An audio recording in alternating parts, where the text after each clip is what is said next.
Good evening and welcome to your TVC headlines in Clarence Rockland. It's the 29th of October and I'm Thomas Stockton, bringing you your weekly regional update.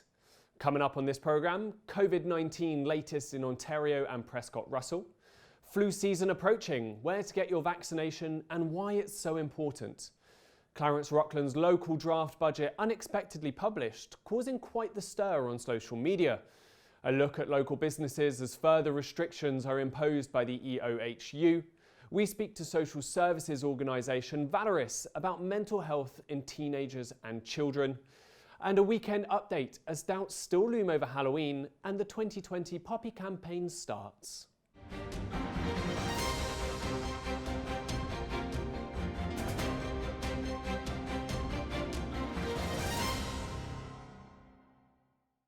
As we near the end of October, the country has passed a dour milestone, as the total death toll in Canada has now reached 10,000 people. In Ontario, the cases have been increasing at a similar rate over the last few days, with around 800 new cases per day, though most of those come from the Greater Toronto area, with the cases in Ottawa continuing to stabilise. We have unfortunately had 2 additional deaths related to COVID-19 in the last week in the local region, as confirmed by the United Council of Prescott Russell, the UCPR. This brings the total deaths in the Prescott Russell region to 17 since the beginning of the pandemic. We join the UCPR in passing our sincerest sympathies to the families of those who have been so dreadfully affected by this virus. In Eastern Ontario, there are 180 active cases with 373 resolved, though the monthly local trend continues to rise, with 257 confirmed cases in October, significantly higher than the previous months. The recent numbers seem to be holding stable or even declining. As of the 29th of October, Clarence Rockland has 22 active cases and there remain 72 active cases in Hawkesbury. The EOHU stated that most of the cases are related to outbreaks in long-term care facilities, but some doubts remained over the sources of the other outbreaks. However, on Monday, Dr. Paul Romeliotis from the EOHU was able to deliver some positive news. I want to say that the cases that we've been getting that have been outside of the long-term care facilities or the congregated living sessions, most of them, if not all of them, have been linked to there's an epi link. There is a contact with an individual that was positive, and so that gives us an idea of where the spread of infection is. We're seeing the rate of increase going down a bit over the last little while, and we're also looking again trying to separate where the cases are coming from and to what degree do we have spread in the community. As winter approaches, so does flu season. There were over 5,000 vaccinations provided by the Clarence Rockland Family Health Team in the fall of 2019, with the number expected to increase this year. We spoke to Manager of Clinical Programs and Services at the Family Health Team clinic here in Clarence Rockland about why it's so important to get your vaccination against the seasonal flu. Very much for joining us today. As we approach the colder months of the season, we enter what is commonly known as the flu season as well. Why is it so important for people to get a vaccination against the seasonal flu? It's very important for people to get vaccinated against the flu because it creates an immunity and you're able to have a protection against the flu. So your risk of actually getting the flu during the flu season goes down quite a bit. Most of the cases you probably won't get it if you get a flu shot. Flu shots are recommended for people, especially who are in high-risk groups. So we're talking about our seniors, anyone over 65 years of age, children under 4, people who work in the medical field, anyone who has comorbidities, so other conditions, chronic conditions such as COPD or diabetes, heart disease, those kinds of conditions. Very important to get your flu shot and able to prevent you from getting sick this year. And as you mentioned there, especially this year, is it even more important to get it done this year as we're in the middle of a pandemic with COVID-19? And if it is, why is it so much more important? So it's very important, especially this year, to get your flu shot. First of all, getting your flu shot and preventing you from getting the flu will help the hospitals and with COVID-19 and hospitalizations predicted to go up as we enter a new wave of outbreak, we want to keep hospitalizations related to the flu to a minimum. So by getting your flu shot and consequently not having the flu, we are able to release that strain on the system and not having a whole bunch of people hospitalized for the flu. The other important reason to get your flu shot is that symptoms from the flu and symptoms from COVID are very much similar. Both can give you fever, chills, cough, sore throat, muscle aches. So they're very similar in terms of symptoms. So if you've received your flu shot and you develop these symptoms, you can sort of anticipate that it's probably not the flu, it possibly is COVID. And at that point, you can go and get tested and get appropriate care. So very important this year to get your flu shot. And for those people who are a little bit worried about the flu shot, there is a lot of misinformation always out there, of course. How does the flu shot actually work? Will it make people sick? And what is like the term herd immunity as well? So why is it important in that sense? So the flu shot doesn't actually make you sick. I know that we hear that quite a bit in media or just social media, those kinds of things. What the flu shot does is it helps your body create antibodies against the virus, so that if you ever do catch the flu or come in contact with the flu, your body will think that, oh, I've already had this and I'm going to fight it, and then you don't develop the flu at this point. So it's a protection that you give yourself when you get the flu shot against the flu virus itself.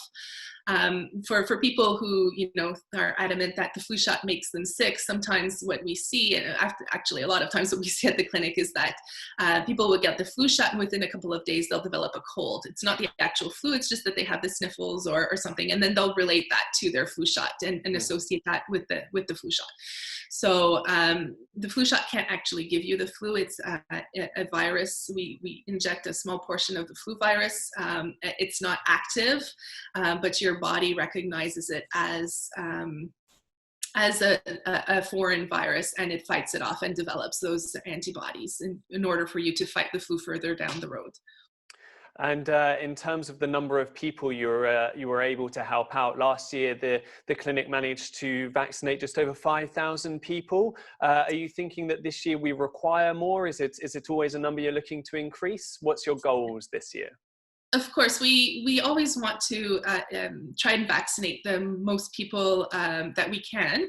If we vaccinate, a big majority of the population of Clarence-Rockland, for example, we can develop herd immunity, as we've heard before. So basically, less chance of the flu going around in the community because we're all immune to it. So last year we did 5,000 patients in the Clarence-Rockland area, which is about a fifth of the population. We'd really try, this year we'd really want to have even more people come out and get their flu shot. We're looking to try and immunize at least half. We'll see how that goes. But the more people that get the flu shot and are immune to it, the less chance of the flu actually going around in our community. Well, fantastic. Well, thank you very much, Andréane, for joining us today and for all the information that you have provided us. And I hope you get to see as many people from the community in the next few weeks turning up to the clinic. You're welcome. Thank you very much. Cheers. This year, the dedicated 2-week clinic will be held in Jean-Marc Lalonde Arena. Despite the building being off limits for a variety of other events and gatherings due to the COVID-19 pandemic, it seems an exception was made for the family health team, as Councillor Mario Zanth explained. So last year they had, I think, over 5,000 people that they vaccinated through mixed methods, from what I understand. And obviously the pandemic makes it impossible to be able to do that with their current system. So the arena allows a large space to be able to distance everyone to be able to get their flu shots safely. With the start of a new year around the corner, the annual drafting for the budget for Clarence-Rockland was unexpectedly published on social media last week, causing quite the stir. As local councillors had made public their intent to cap tax increases at 2%, the local community was slightly taken aback when the proposed increase to the draft budget was at around 4%. The tax increase is necessary to complete a variety of proposed capital projects over the next year, but is not set in stone as the budget will be discussed and debated in public Committee of the Whole meetings on the 3rd, 4th and 5th of November from 6 until 9 p.m. Those meetings will be broadcasted live on Zoom and Facebook Live due to the pandemic. There was a welcome news for the businesses in Clarence, Rockland last week as Dr. Paul Romeliotis, the medical officer at the Health and of Eastern Ontario Health Unit, the EOHU, announced that the area wouldn't be heading into a modified stage 2 like other areas in Ontario, such as Ottawa. Instead, certain businesses have been ordered to enforce temporary capacity limits. Restaurants were told to limit their capacity to 100, with tables no bigger than 6. And gym classes are now capped at 10 participants, not including instructors. And customers' names and contact information will have to be taken in all cases for contact tracing. The pandemic has been very hard on a number of local businesses, with Top Mode Depot closing its Rockland location to focus on their store in Orleans, and the music venue Station 4 Saisons choosing to retire, partly due to the financial constraints imposed by the virus. It's not all bad news though, as various businesses have either opened their doors or will soon be opening in our local area. This includes Wicked Garage, which opened its doors in June this year, where they perform body repairs and body work for your cars. Levac Wholesale, which has broadened your local grocery availability. And soon to come is the microbrewery Brouwerk Hoffman. We will have more about Brouwerk Hoffman on the TVC Headlines programme in the coming weeks. Another business to open its doors recently is Peter's Kitchen. We sent Stephanie Simard along to find out a little bit more. So I am with Peter Lone, owner, if I'm not mistaken, of Peter's Kitchen. Peter, why did you choose to come here in Rockland to establish your new and found restaurant? Because I've always been pleased with Rockland. It's always been a tight community, and that's always attracted me to this location. That's the main reason I came here, because it is a tight community, and I'm very people-oriented. So I'm not big on just turning people over. I like the friendship of people coming in for lunch and dinner as well. I've worked in many hotels and many big restaurants, but you're just a number in the system, and I like the personal touch. And I find that that's what I get here, is a personal touch. Everybody knows my name, and I know most of their names. So it's quite pleasant. Yeah, I really enjoy it here. Tell me, Peter, when did you move to Rockland and establish Peter's Kitchen? We moved in March. Unfortunately, because of the pandemic, we couldn't open till June.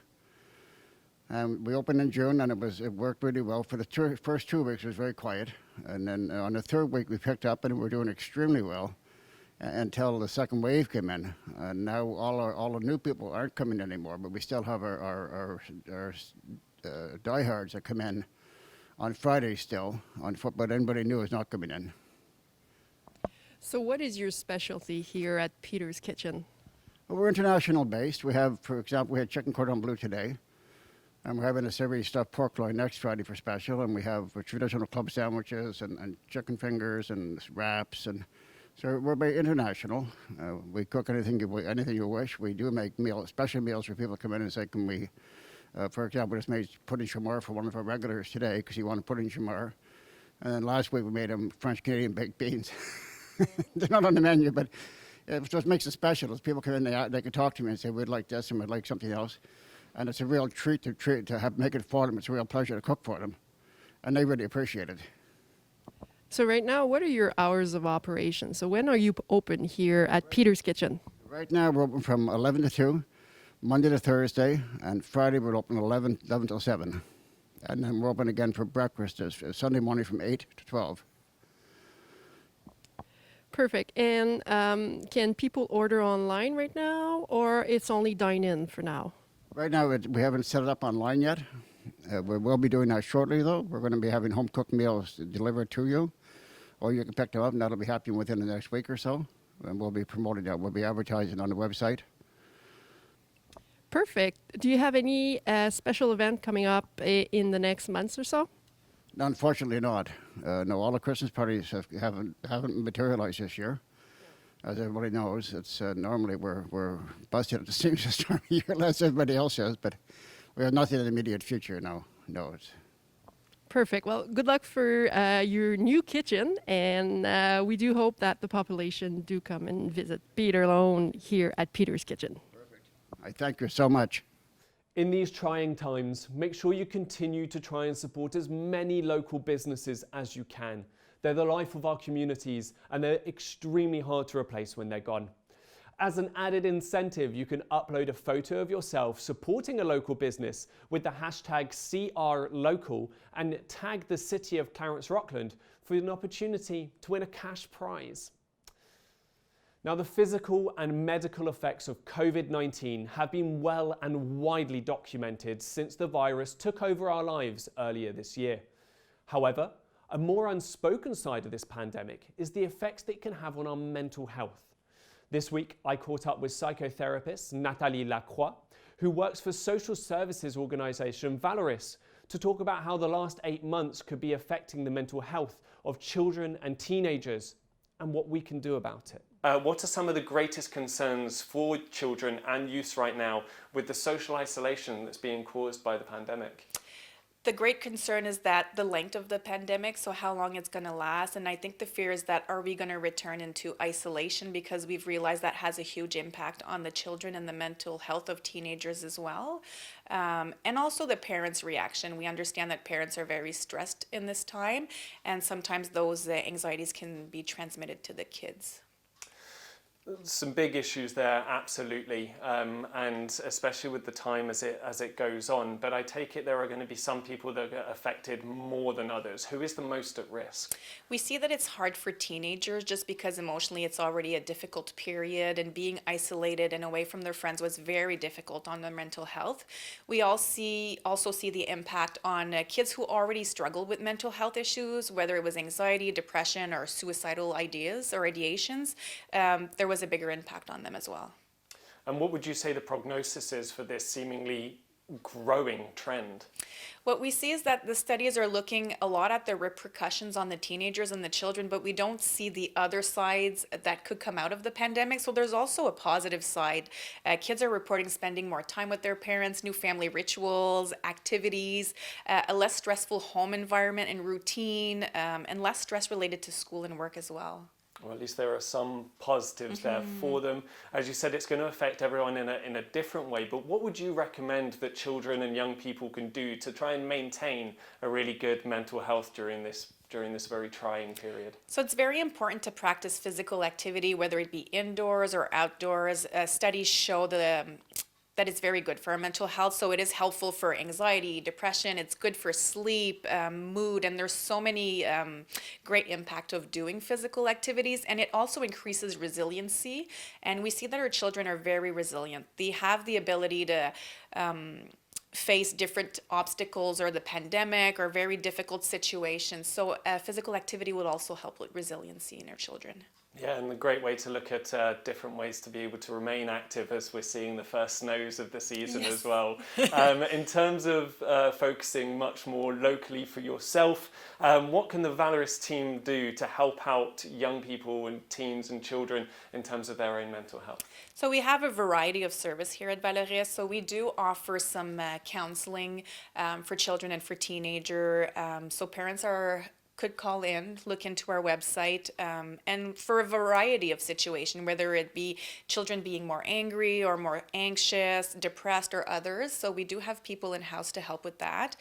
We do also have services for parents. So parents who are struggling to maintain a routine or are having difficulties with the children at home, we do offer workshops and different information on those. So parents are invited to contact us.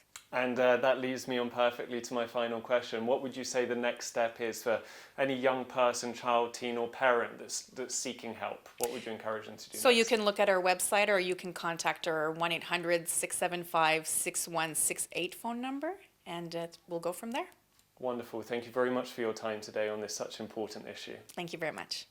So if you're struggling with your mental health, or you know anyone who is, do get in touch with Valoris. We all need a little help sometimes, and there's no shame in admitting it. As the weekend approaches, the big question still still on everyone's lips is, will there be any traditional Halloween activities taking place on Saturday night? With some regions throughout Ontario taking the liberty of setting their own guidelines, the City of Clarence-Rockland confirmed this week that they will ask the residents to abide by the rules and regulations set by the EOHU, encouraging people to participate virtually or just within your own home.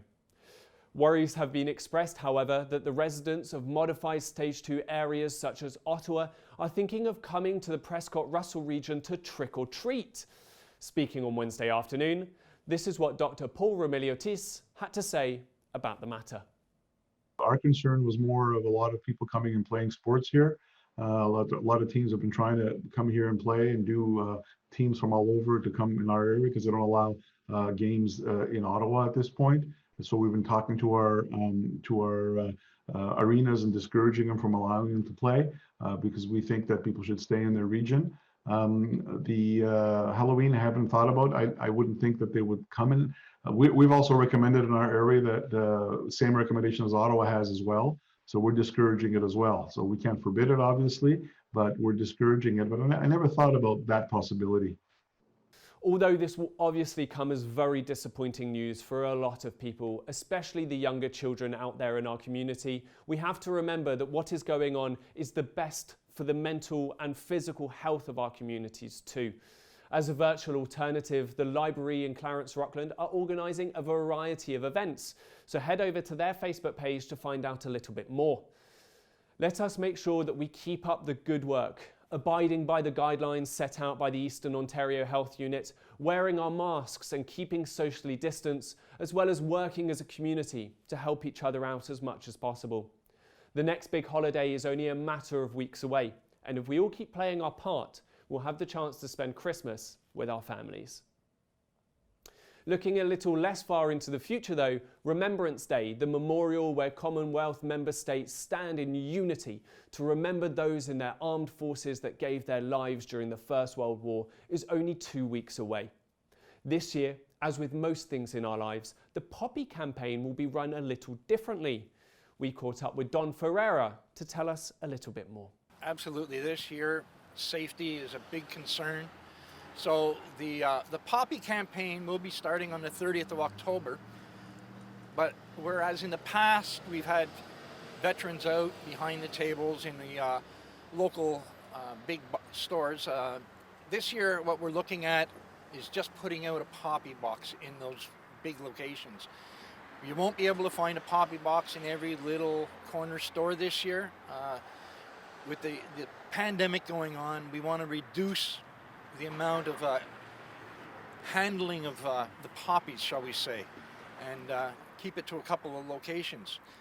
With that said, the other thing that we've always brought to the community here is the sale of the pins and ball caps commemorating different military achievements through the years. And this year we'll be doing that online.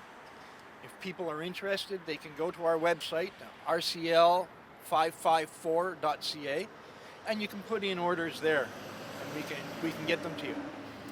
As well, with the reduction of the tables to just the Poppy boxes, this year we've come out with the addition of lawn signs, which as well can be obtained by going through our website. They're a beautiful little lawn sign for Remembrance Day, stressing the aspect of lest we forget. So they're available on the website as well. With in-person gatherings off the table, there is an even greater emphasis this year on the Poppy campaign. You can continue to support the armed forces and pay your respects in different socially distanced ways, as well as contributing to the Poppy campaign by buying poppies as and where they are located and available, as well as lawn signs and other memorabilia. The month of November is commonly known now as Movember, a month in the year which is dedicated to raising money and awareness for charities focused on prostate and testicular cancer. Set up in Australia in 2003, Movember, as is evident by its name, consists of growing a ridiculous moustache as you can, all the whilst fundraising or donating money to a charity that focuses on men's health. At TVC 22, we would like to encourage you to get growing by offering a reward. Good incentive, right? So grow your mustache throughout the month of November and send us in your pictures. At the end of the month, we will pick out our favourite person to receive a gift basket to fulfill all of your men's grooming requirements, including shaving it off if your partner doesn't particularly enjoy it. And before you ask, no, I will not be growing one. After last year, I can only take so much shame as to how long it took me to get my 5 o'clock shadow. Anyway, this is the end of this week's edition of TVC Headlines. If you would like to become a volunteer here at TVC 22, or you have a story in our local region that you want to get told, then get in touch with us here. You can reach me at nouvelle@tvc22.ca, or you can give me a call on the station's number, extension number 4, or find us on any of our social media channels. For now, I'll see you next week. Goodbye.